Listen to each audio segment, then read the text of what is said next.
Assalamualaikum teman-teman. Perkenalkan nih, nama saya Safia Soraya dengan NIM 2522033. Saya berasal dari kelas PTIK 2A. Di sini saya akan membahas materi tentang basis data.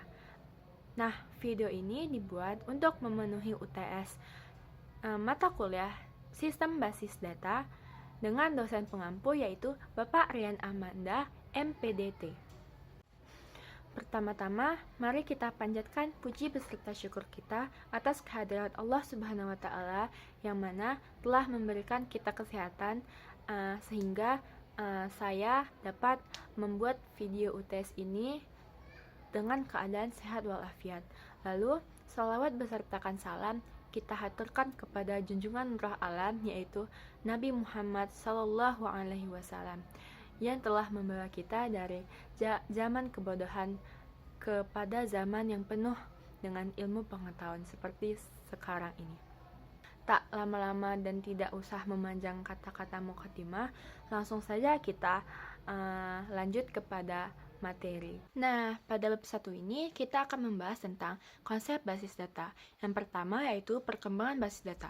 Pada awal tahun 1960, Charles Beckman di perusahaan General Electric telah mendesain generasi pertama DBMS yang disebut penyimpanan data terintegrasi. Dasar untuk model data jaringan terbentuk, lalu distandarisasi oleh CODASIL atau Conference on Data System Language. Lalu Beckman menerima penghargaan dari CM Turing Award pada tahun 1973. CM Turing Awards ini penghargaan yang semacam Nobel gitu, tapi dia ini di bidang ilmu komputer. Pada akhir tahun 1960-an, IBM mengembangkan sistem manajemen informasi. Hasil kerjasama IBM dengan perusahaan penerbangan Amerika yaitu mengembangkan sistem Sabre. Sabre ini memungkinkan user untuk mengakses data yang sama pada jaringan komputer.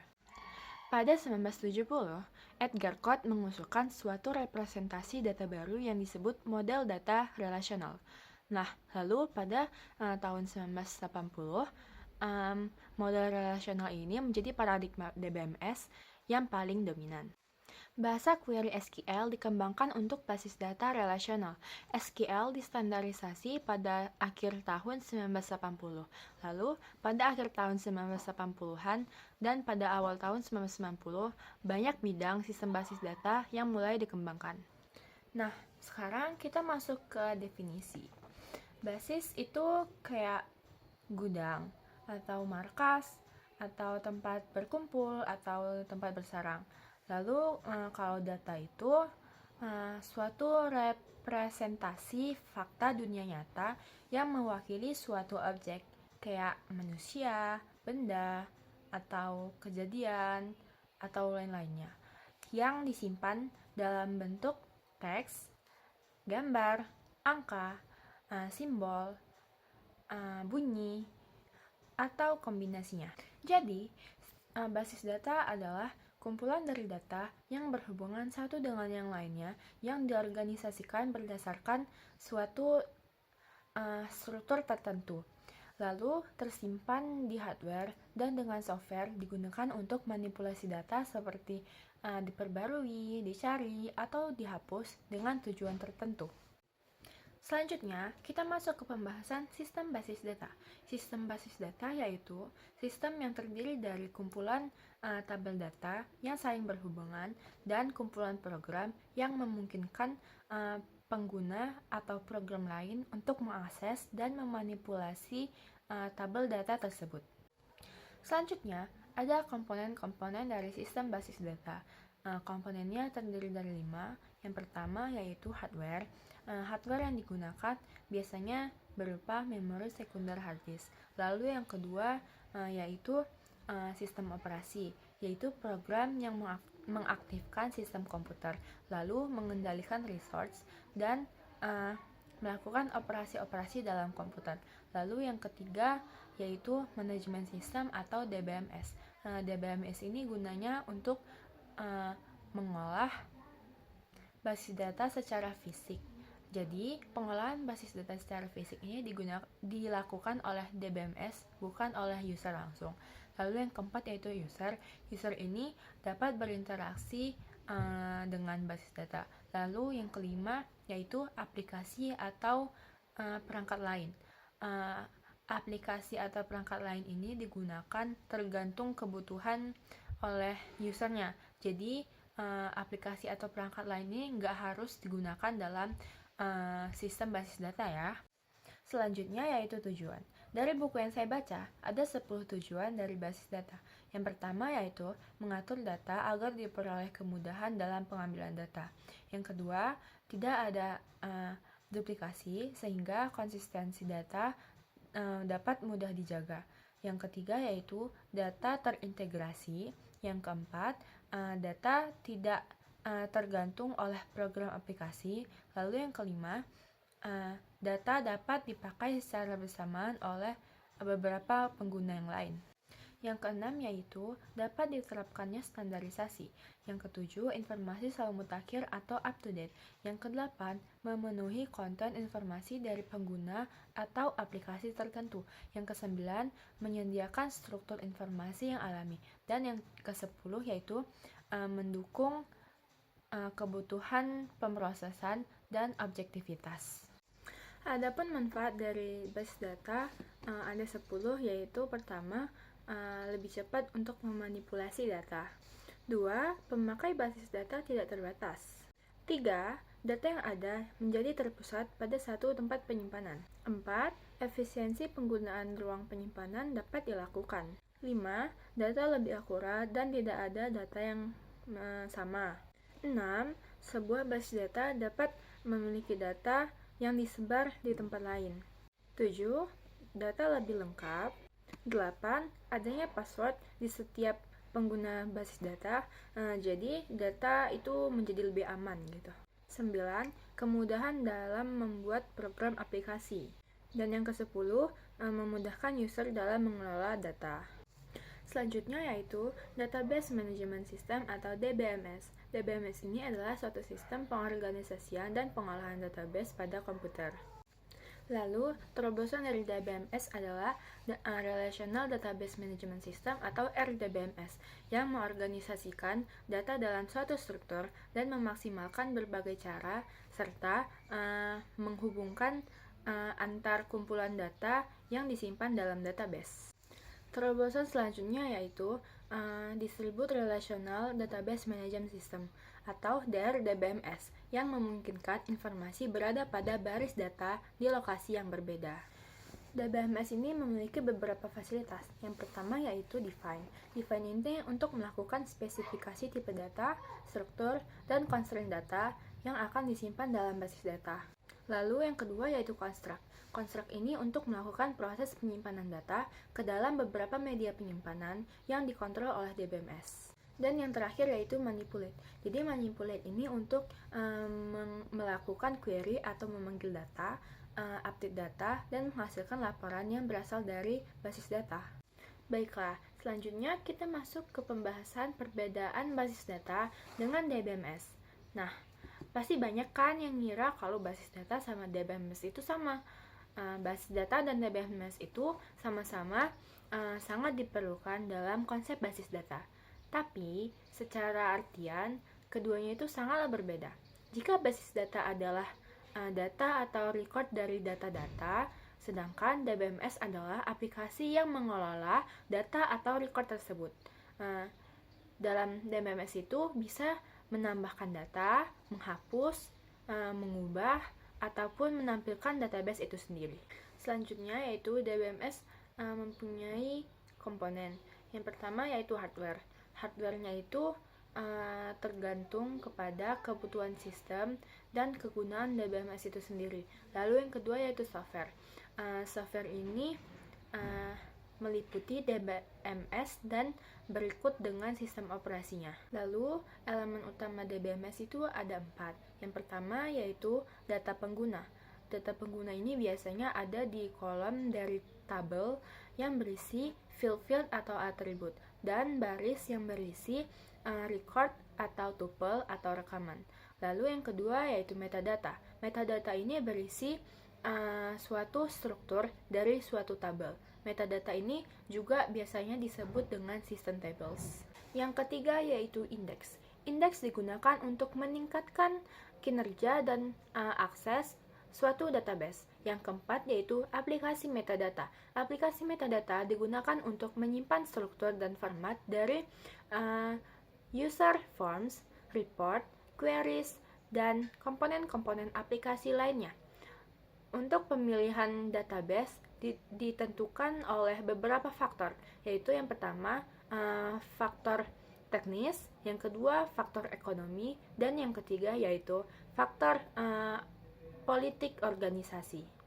Pengoperasian arsitektur basis data dibangun menggunakan format paket bahasa, yaitu DDL dan DML. DDL atau Data Definition Language merupakan suatu paket bahasa DBMS yang digunakan untuk melakukan spesifikasi terhadap skema basis data. Sedangkan DML atau Data Manipulation Language yaitu paket DBMS yang memperbolehkan pemakai untuk mengakses atau memanipulasi data.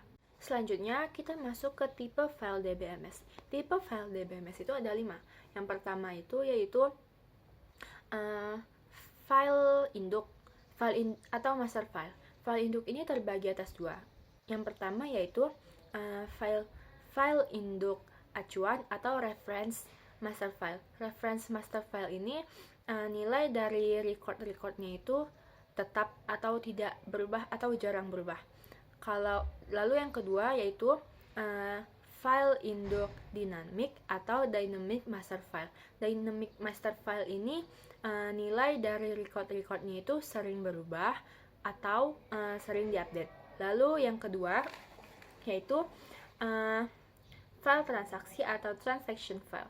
Transaction file ini merekam data yang terjadi saat transaksi. Lalu yang ketiga yaitu file laporan atau report file. Report file ini berisi informasi yang akan ditampilkan. Lalu yang keempat yaitu file sejarah atau history file. History file ini berisi tentang data masa lalu yang sudah tidak aktif lagi, namun disimpan sebagai arsip. Lalu yang kelima yaitu file pelindung atau backup file. Backup file ini berisi salinan file-file yang masih aktif di dalam database. Guna backup file ini untuk pelindung atau cadangan jika file-file utama tadi itu rusak atau hilang.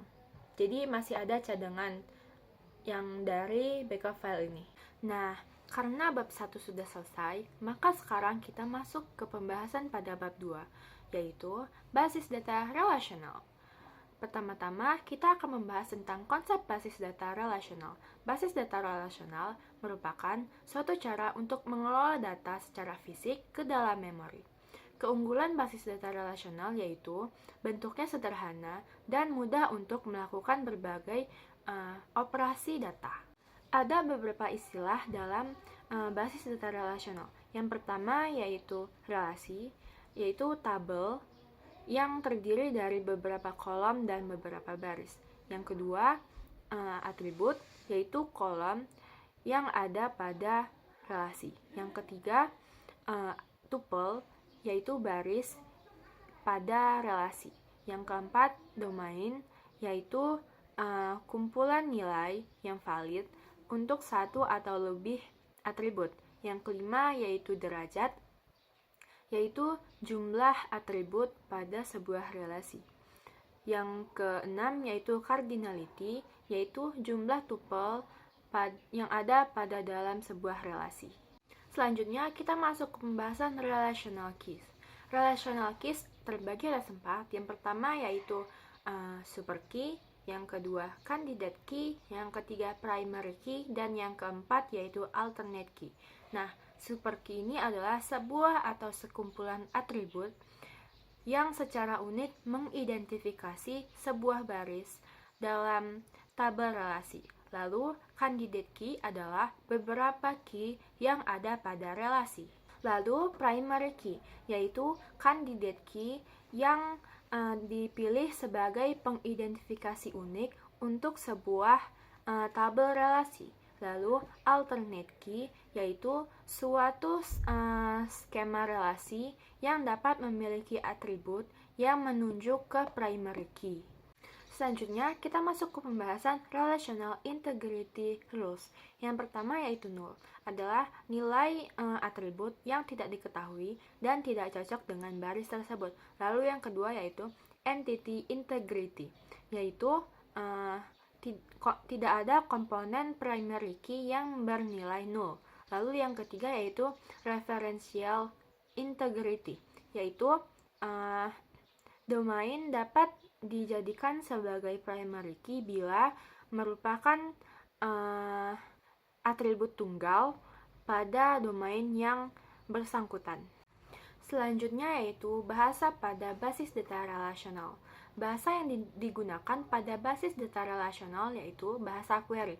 Tapi bahasa query ini dibagi lagi menjadi dua. Yang pertama yaitu bahasa formal. Bahasa formal yaitu bahasa query yang diterjemahkan dengan menggunakan simbol-simbol matematis. Contohnya yaitu aljabar relasional dan kalkulus relasional. Lalu yang kedua adalah bahasa komersial. Bahasa komersial ini adalah bahasa query yang dirancang sendiri oleh programmer menjadi suatu program aplikasi agar pemakai lebih mudah menggunakannya atau user friendly. Contohnya yaitu QL, QBA, dan SQL. Selanjutnya, kita masuk ke pembahasan normalisasi. Normalisasi adalah suatu proses memperbaiki atau membangun dengan model data relasional dan secara umum lebih tepat dikoneksikan dengan model data logika. Proses normalisasi adalah proses pengelompokan data elemen menjadi tabel-tabel yang menunjukkan entiti dan relasinya. Tujuan dari normalisasi adalah untuk menghilangkan kerangkapan data, untuk mengurangi kompleksitas, dan untuk mempermudah pemodifikasian data. Selanjutnya kita masuk kepada materi tahap normalisasi. Pada tahap normalisasi terbagi atas 7 tahap. Yang pertama yaitu bentuk tidak normal menjadi bentuk normal pertama, lalu bentuk normal pertama menjadi bentuk normal kedua, dari bentuk normal kedua menjadi bentuk normal ketiga, dari bentuk normal ketiga menjadi bentuk normal Boyce-Codd, dari bentuk normal Boyce-Codd menjadi bentuk normal keempat, dan yang terakhir dari bentuk normal keempat menjadi bentuk normal kelima. Nah, karena pembahasan pada bab 2 sudah selesai, maka kita sekarang masuk ke pembahasan pada bab 3 yaitu siklus hidup perancangan basis data. Yang pertama yaitu perancangan database atau database planning. Database planning merupakan aktivitas manajemen yang memungkinkan tahapan dari database application lifecycle direalisasikan seefektif dan seefisien mungkin. Perencanaan database harus terintegrasi dengan keseluruhan strategi sistem informasi dari organisasi. Ada 3 hal pokok yang berkaitan dengan strategi sistem informasi. Yang pertama yaitu identifikasi rencana dan sasaran dari enterprise. 2. Evaluasi sistem informasi yang ada untuk menetapkan kelebihan dan kekurangan yang dimiliki. 3. Penaksiran kesempatan IT yang mungkin memberikan keuntungan kompetitif.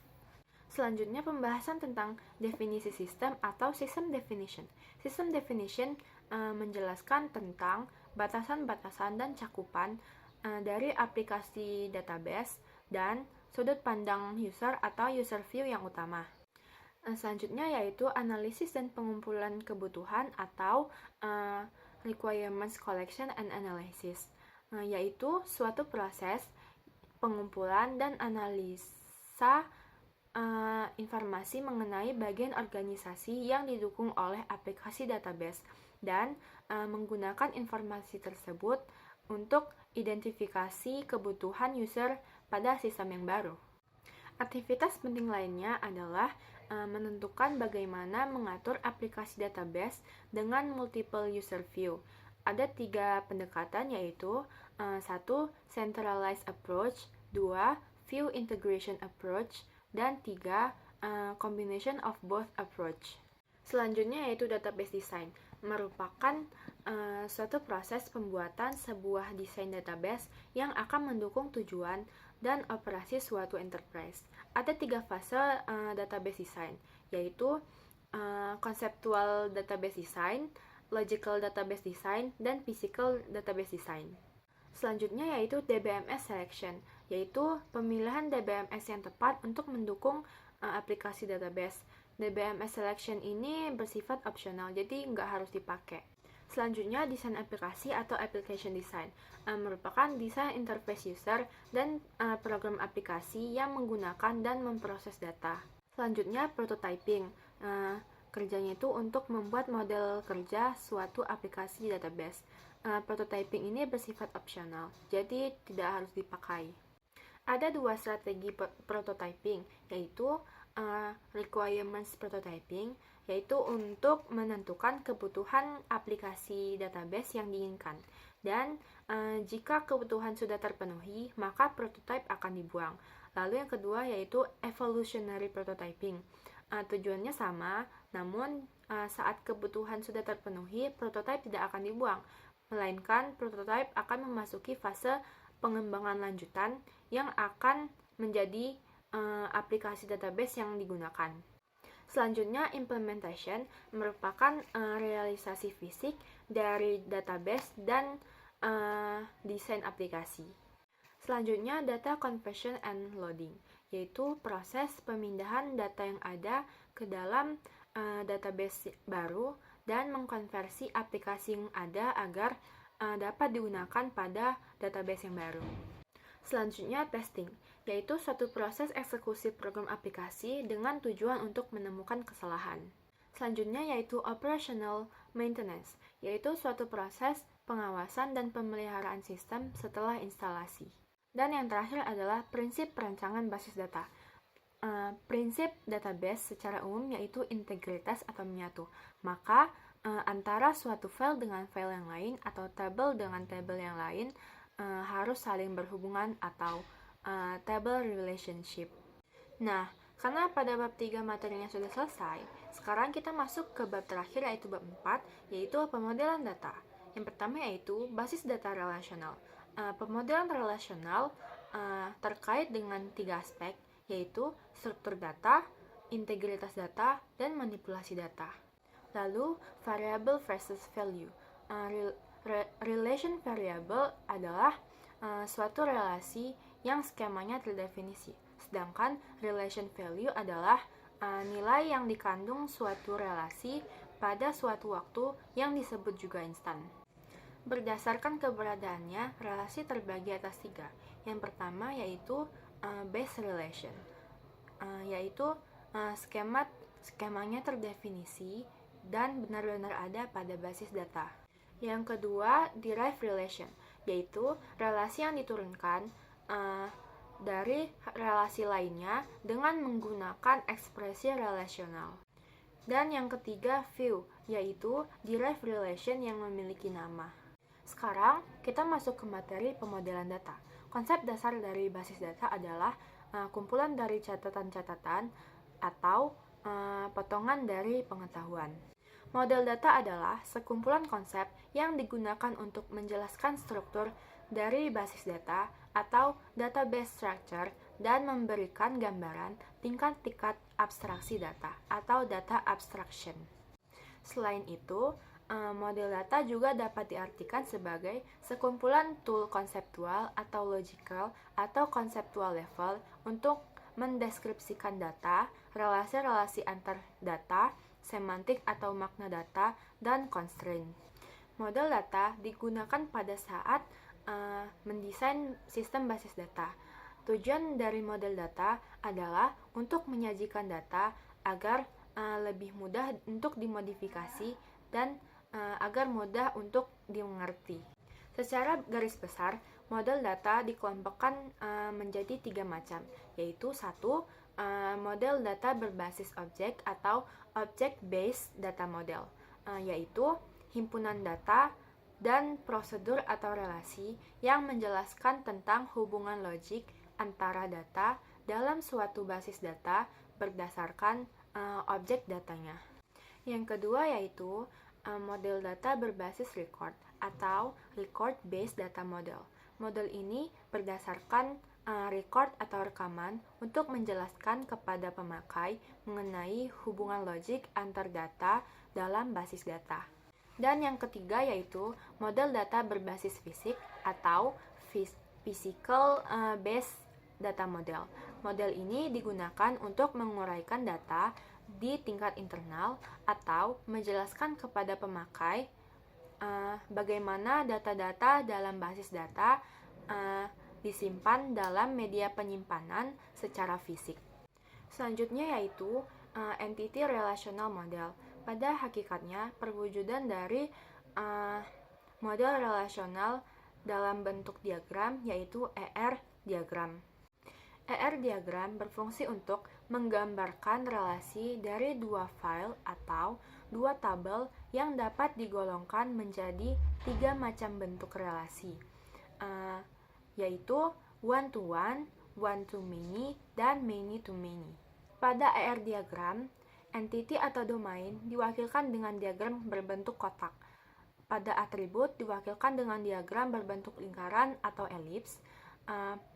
Pada primary key atribut diwakilkan dengan lingkaran atau elips yang di dalamnya ada garis. Lalu pada relationship atau relasi atau hubungan diwakilkan dengan diagram berbentuk jajar genjang, dan pada link diwakilkan dengan diagram berbentuk garis. Lalu selanjutnya adalah konsep dasar ER modeling. 1. Entity types. Model relasi entity yang didasarkan pada persepsi dunia nyata yang terdiri dari himpunan objek dasar yang disebut entity dan relasi antar entity. Entity adalah objek yang dapat diidentifikasi secara unik. Sekelompok entity yang memiliki karakterisasi entity disebut sebagai entity set. Setiap entity dari kelompok tersebut disebut member of set. Yang kedua adalah relationship types. Relation adalah suatu asosiasi di antara beberapa entitas. Relationship types adalah sekumpulan entitas yang berhubungan dan mempunyai arti antara tipe entitas yang ada. Derajat relationship adalah jumlah tipe entitas yang ada dalam suatu relasi. Derajat relationship terbagi atas 3, yaitu yang pertama, binary relationship set adalah relasi antara dua entitas. Contohnya itu, mahasiswa ambil mata kuliah. Jadi, ambil ini menjadi sebuah relasi antara mahasiswa dengan mata kuliah. Jadi, mahasiswa dan mata kuliah ini adalah entitas. Mahasiswa sebagai entitas pertama dan mata kuliah sebagai entitas kedua. Lalu yang kedua yaitu ternary relationship set adalah relasi antara 3 entitas. Contohnya itu pegawai bekerja di kota yang memiliki sebuah proyek. Jadi bekerja ini dia menjadi relasi antara pegawai kota dan proyek. Kalau tidak ada bekerja, maka ketiga-tiga ini tidak dapat berelasi, gitu. Jadi kayak kalau tidak ada bekerja, maka si pegawai ini tidak ada hubungannya dengan kota ini. Lalu pegawai juga tidak ada hubungannya dengan proyek kalau tidak bekerja. Dan begitu juga dengan sebaliknya. Dan yang ketiga yaitu n-ary relationship set adalah relasi antara n entitas. N ini mencakup kayak entitasnya itu lebih dari 3 ya. Jadi contohnya itu ada mahasiswa, ada karyawan, ada dosen yang menabung di bank. Jadi menabung ini menjadi sebuah relasi antara mahasiswa, karyawan, dan dosen. Dan menabung ini menjadi relasi antara bank tersebut dengan mahasiswa, karyawan, dan dosen tersebut. Jadi, mahasiswa dan karyawan dan dosen tersebut memiliki relasi atau hubungan, yaitu mereka sama-sama menabung di bank tersebut. Derajat yang sering digunakan ada 3, yaitu yang pertama one to one. Contohnya itu supir membawa mobil. Membawa ini sebagai relasi antara supir dengan mobil. Nah, supir ini dikatakan satu karena cuma satu, begitupun dengan mobil. Dikatakan one karena cuma satu. Nggak mungkin kalau supir membawa 2 mobil atau 2 supir membawa 1 mobil. Jadi makanya dibilang one to one. Lalu yang kedua yaitu one to many. Contohnya itu pelanggan membeli barang. Nah, pelanggan ini dibilang one karena pelanggan cuma satu. Lalu membeli ini dikatakan relasi karena menghubungkan antara pelanggan dengan barang. Nah, barang ini dikatakan many karena barang tidak hanya satu, makanya dikatakan many. Lalu yang ketiga yaitu many to many. Contohnya yaitu surat kabar memuat berita. Nah, memuat ini sebagai relasi antara surat kabar dan berita. Lalu kenapa surat kabar dikatakan many? Karena surat kabar itu tidak hanya satu, makanya dikatakan many. Begitu juga dengan berita. Berita dalam surat kabar tidak hanya satu, makanya dikatakan many. Jadilah surat kabar memuat berita menjadi many to many. Selanjutnya yaitu langkah-langkah untuk merancang diagram entity relationship. 1. Mengidentifikasi dan menetapkan seluruh himpunan entitas yang akan terlihat. 2. Menentukan atribut-atribut key dari masing-masing himpunan entitas. 3. Mengidentifikasi dan menetapkan seluruh himpunan relasi di antara himpunan entitas yang ada beserta foreign key-nya. 4. Menentukan derajat atau kardinalitas untuk setiap himpunan relasi. Dan 5. Melengkapi himpunan entitas dan himpunan relasi dengan atribut-atribut deskriptif. Yang terakhir yaitu derajat relasi minimum. Derajat relasi minimum boleh disertakan, tapi itu bersifat opsional. Notasinya adalah X dan Y, di mana X mewakili derajat relasi minimum dan Y mewakili derajat relasi maksimum. Nah, karena pembahasan materi pada bab 4 ini sudah berakhir, maka berakhir pula pembahasan materi yang dibawakan oleh saya. Sebelum saya menutup video ini, saya berterima kasih kepada diri saya sendiri, saya berterima kasih kepada orang tua yang sudah mensupport saya, kepada teman-teman yang sudah memberikan semangatnya kepada saya, dan kepada Bapak dosen pengampu yaitu Bapak Rian Amanda, MPDT, yang telah memberikan ilmunya kepada saya dan memberikan bahan untuk membuat video ini berupa buku ajar yang berjudul Basis Data. Semoga kita semua diberikan kesehatan oleh Allah Subhanahu wa Ta'ala dan rezeki kita semua dilimpahkan olehnya. Mohon maaf bila saya ada salah kata dan salah bicara. Mungkin itu saja yang bisa saya sampaikan. Wabillahi taufiq wal hidayah. Wassalamualaikum warahmatullahi wabarakatuh.